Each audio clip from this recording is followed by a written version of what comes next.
The other day, Bungie hosted a developer livestream on Twitch where they gave us a sneak preview of many things coming in episode Revenant and beyond. And while I could do a standard reaction video, I don't really think my kitchen is disgusting enough to... I think an in-depth recap of Revenant information you might have missed would be more helpful, is what I said. There's a lot to cover, so let's get going. We're going to cover the following topics, so feel free to jump around the video if you want. Starting with potion crafting. In episode Revenant, with the help of Ido, we'll be able to craft potions, which we can then pop like consumable items. Bungie mentions that potions come in one of two flavors, aka they were designed to do one of two things. Flavor 1 is combat flavor, aka consuming a tonic to make you better and deadlier on the battlefield, which it seems the game is describing as a volatile tonic. Flavor 2 is described as a reward flavor, aka consuming a tonic to increase the amount of rewards earned by defeating combatants and completing activities. The official in-game name seems to be enriching tonics. They only hovered over a few of these tonics during the live stream. Why don't we go over what we saw, starting with protecting frost in the combat tonic section. While frost armor is active, primary ammo stasis weapons deal bonus damage. That'll probably really come in handy for the new exotic weapon, but more on that later. I should mention that several high-level tonics have the ability to not only give you a combat boost, but also boost a particular mod on your seasonal artifacts by making them stronger or more effective.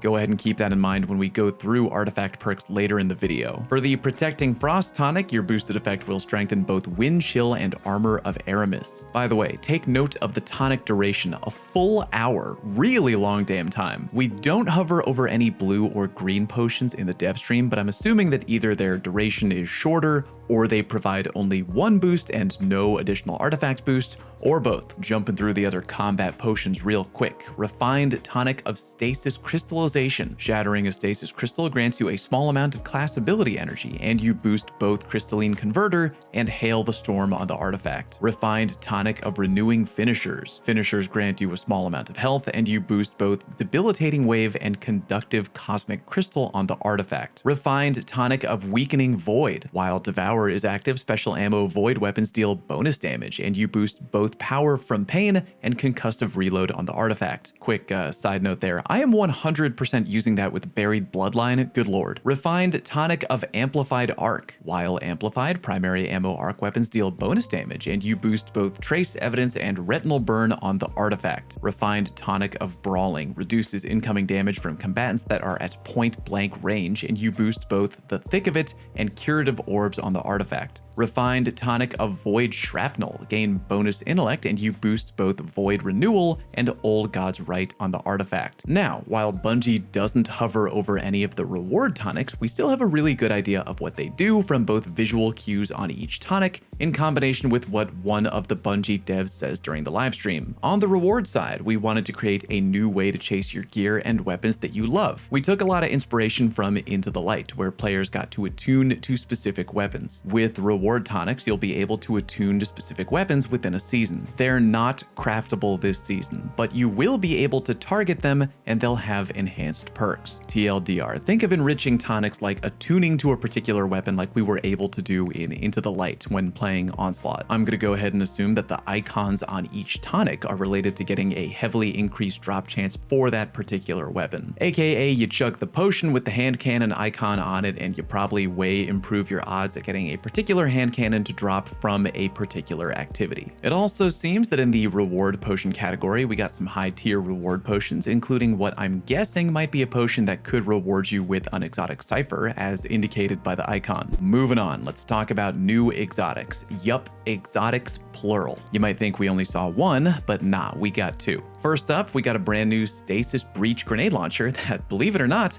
I don't think we actually got the name of. Anyway, it's the Season Pass exotic, meaning that if you pay for the Season Pass, you'll assumingly be able to acquire it immediately on day 1 of episode Revenant Act 1, while the free-to-play folk will probably be able to get it at Season Pass level 100. This is a primary ammo grenade launcher, basically the new kid brother of the Fighting Lion, which, by the way, quick side note, also getting a buff in Revenant, which was mentioned during the stream by Bungie's Chris Proctor. It will now, quote, make make enemies volatile when it hits them. Nice. But yeah, where Fighting Lion is a void weapon and goes in the energy department, the new exotic launcher goes in the kinetic slot because it's a stasis weapon. It also fires in a unique way like the mountaintop, aka the grenades don't arc but rather travel in a straight line. Also like the mountaintop, the new mystery launcher will allow you to fire straight down and rocket jump very high without hurting yourself too badly. When you get kills with the exotic, much like the Lumina hand cannon, you'll generate remnants, which slowly float towards the wielder. What you can do after you've collected enough remnants is damned interesting. From Chris Proctor, as you defeat enemies, you'll gather remnants which fill up the exotic bar. When the bar reaches 50%, you can special reload, and your next shot will launch a special ammo brick for you and your allies to pick up,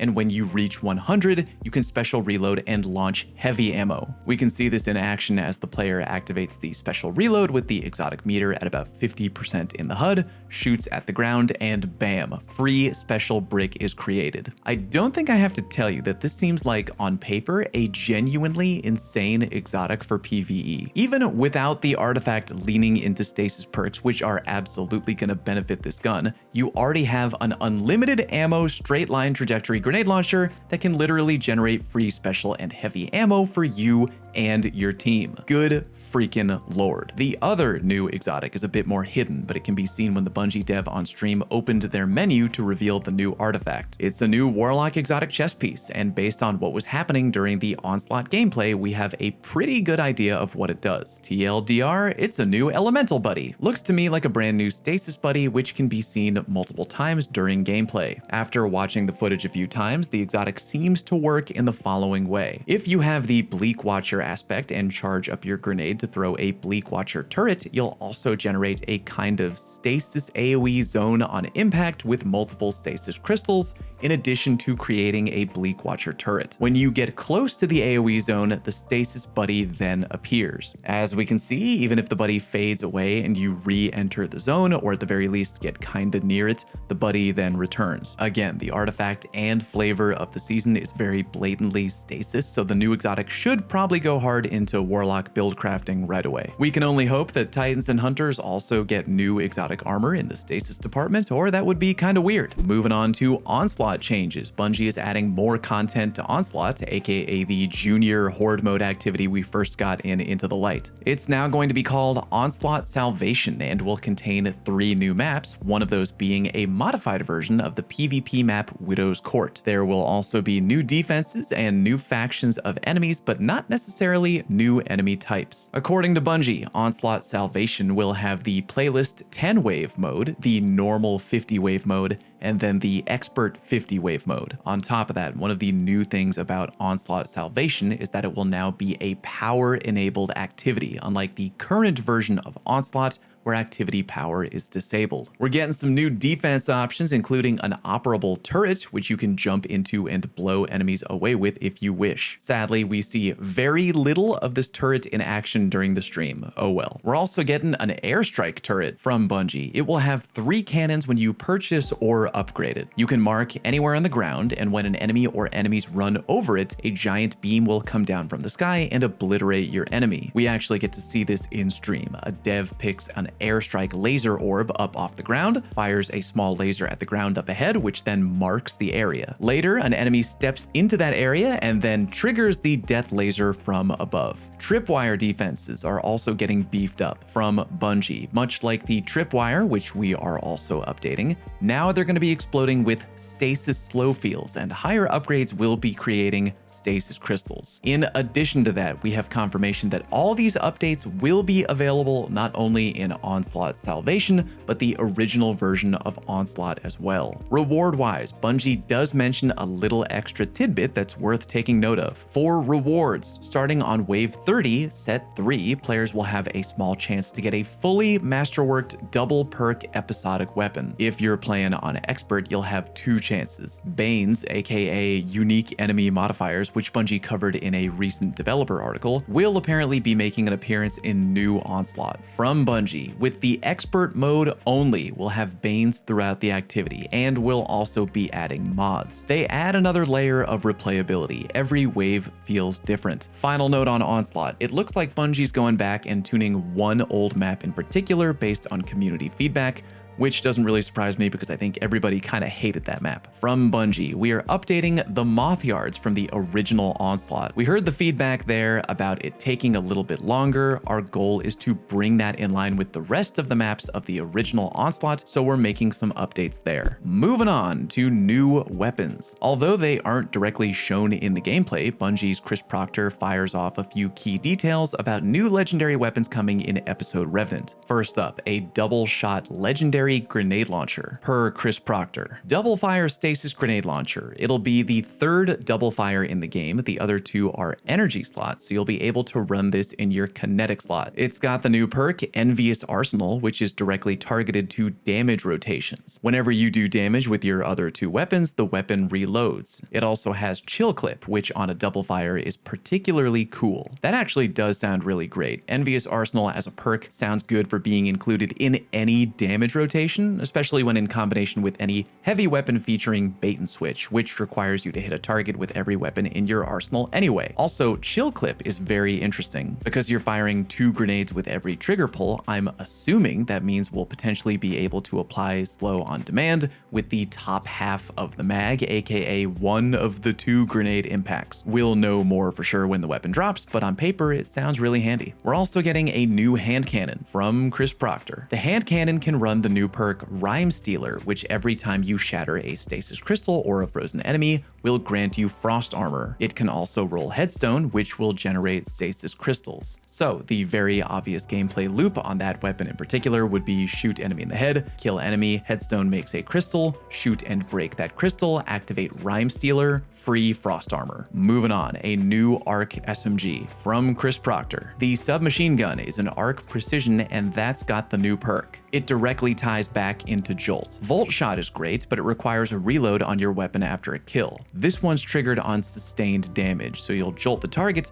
and then the perk I'm going for in the other column is Loose Change, which every time you apply a debuff, it gives you a reload speed buff. So you'll be constantly having that loop cycle. Kind of a shame that Chris forgot the name of that new arc perk on the SMG, but it definitely does sound good. I think Volt Shot might be more ideal for trash clearing, while the newer unnamed jolting perk will likely be better for just lighting up a mini boss and having him spread lightning around the rest of the room. Chris also goes on to talk about the changes coming to Icebreaker, which if you didn't know, will be coming in episode Revenant. Per Chris, the way it works is assists and final blows with other weapons will just generate ammo for Icebreaker, a 10-round magazine, which is also the same size as reserves, so the play is in between boss damage phases. You and your team slay out, and as long as you're getting assists or kills, you'll come back in fully loaded. There also seems to be additional functionality to Icebreaker 2.0, although we don't really know the full details. We're kind of intentionally teased about that aspect of the gun, per Chris. And in Destiny 1, there wasn't actually any ice to break, so this time we actually have a bunch of ice we can break. I won't go into detail, whether that is related to a new feature of Icebreaker itself or some kind of unique tie-in with a new particular perk on the artifact that we have yet to see.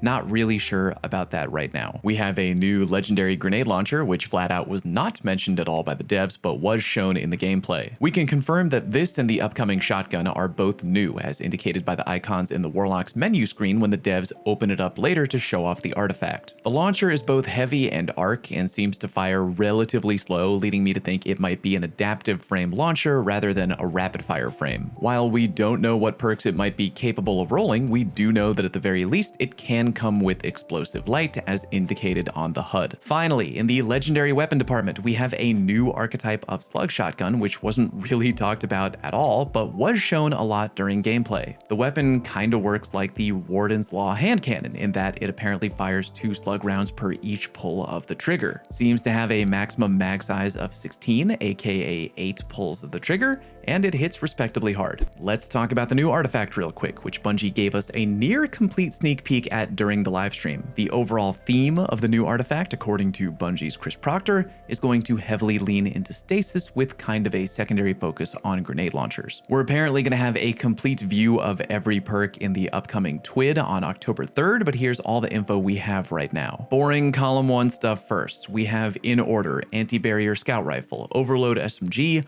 Unstoppable Pulse Rifle, Anti-Barrier Shotgun, and Overload Grenade Launcher. Moving on to Column 2, it is important to note that in Episode Revenant, Bungie is kind of beefing up the artifact in general. Per Bungie, Columns 2, 3, and 4 are roughly equivalent in power, which will let you mix and match them more freely instead of feeling like you have to go for the top tier ones. They're all usable in builds. And on that note, Column 2, one with Frost. While Frost Armor is active, Stasis weapons gain increased reload speed and stability. Stasis swords gain increased guard resistance. Depending on how good that reload speed buff is, anybody out there with a god roll Cold Comfort will be eating extremely good in PvE with that perk. Killing Breeze, rapid weapon final blows grant you a bonus to mobility. Weapon final blows with the Dark Ether Reaper origin trait count as more than one. Enhanced Ether Generator, Dark Ether Reaper origin trait has a chance to spawn an extra Dark Ether charge. Weapons with the Dark Ether Reaper origin trait are overcharged when that modifier is active. Side note, we have no additional info at this time as to what the Dark Ether Reaper origin trait actually does.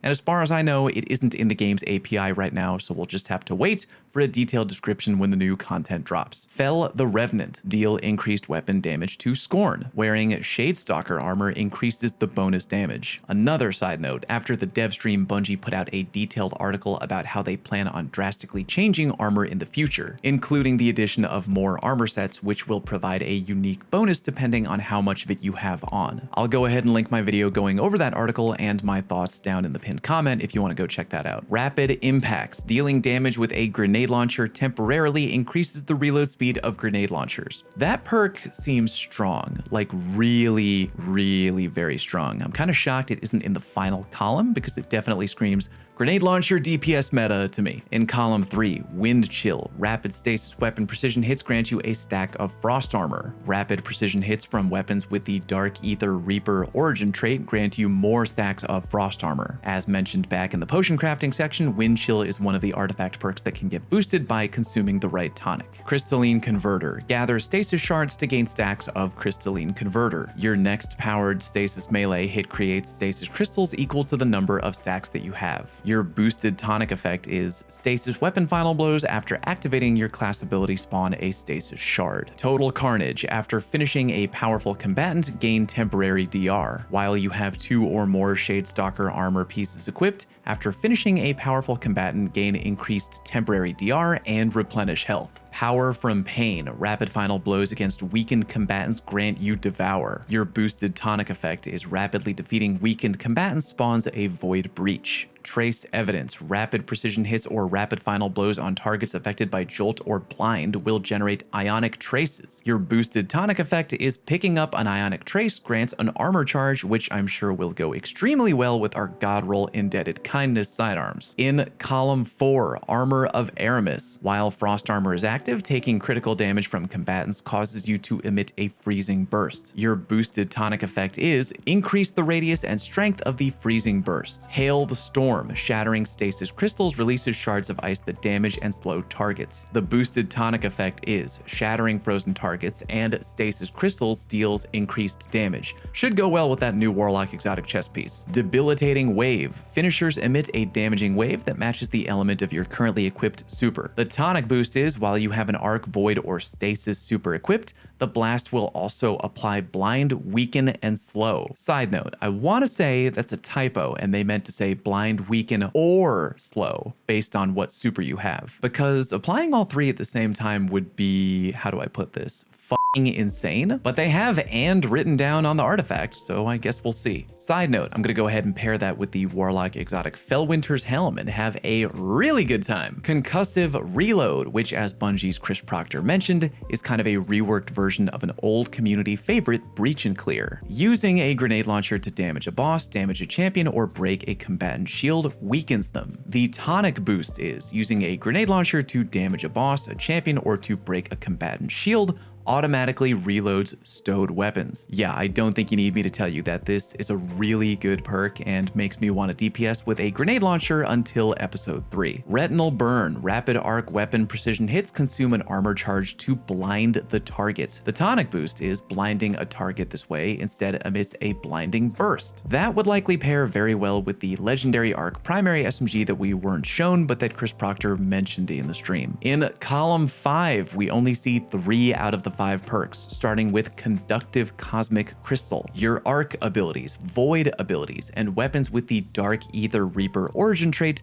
do bonus damage to targets that are affected by a stasis debuff. The tonic boost is increased bonus damage to combatants affected by a stasis debuff. My immediate reaction: if Arc and Void abilities include supers, which pretty sure it does, then Twilight Arsenal, Nova Bomb, and Thunder Crash are about to go extra hard in Revenant to kick off a damage phase before everybody whips out a grenade launcher. Keep that in mind, could be important. Serve Cold. Picking up a Stasis Shard grants you class ability energy. Picking up a Void Breach grants you melee energy. Easy enough, and will likely play a large part in overall build crafting during Revenant. Kinetic Impact. Sustained damage with a power grenade launcher causes the combatant to emit a shockwave that damages nearby combatants. That shockwave can stun unstoppable champions. I don't know if that shockwave will only damage nearby enemies or also the target that you're hitting itself. I feel like it has to be only the former, because if it were the latter, good lord, that would be really good. And finally, a few quick random things that I didn't know where else to put. First, we're getting a new skimmer called the Zerf board, which you can acquire from Zerf for 97 strange coins in episode Revenant. Assuming you'll be able to get that either on Friday, October 11th when Xur shows up, or maybe earlier if you visit him at the Xur's treasure hoard destination. The Inverted Spire Strike is returning, and it's getting reworked in secret ways that we don't know about yet.